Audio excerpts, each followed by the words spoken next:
Ang pagsunod ng anak, mayroong respeto. Hindi pagalit, hindi padabog. Kasama dyan ang iyong actions. Kasama dyan ang iyong attitudes. Kasama dyan ang iyong speech. Lahat yan. Dahil ang sabi ng Bible, in everything.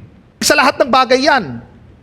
Hindi lamang sa school. Hindi lamang pag sinabing mag-aral kang maigi anak, hindi lamang hanggang school, maging sa gawaing bahay. Sa loob ng bahay. Hindi lang yung sa church ka masipag, tapos sa bahay hindi ka mautusan.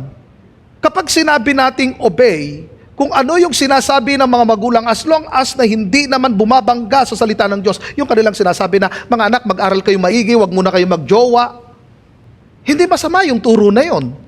Tama yung turo na yon. Hindi dapat i-disobey yung teaching na yon. Alam ko nasasaktan kayo, pero kailangan nyo marinig ito. Kasi tayo yung mga Kristiyano, dapat makita si Christ sa atin. Kasi ang sabi ng Bible, in everything. Nasa poder ka ng iyong magulang, marunong ka magpasakop sa iyong magulang, marunong kang sumunod sa iyong mga magulang, at hindi dapat mawalan yung respeto sa iyong mga magulang.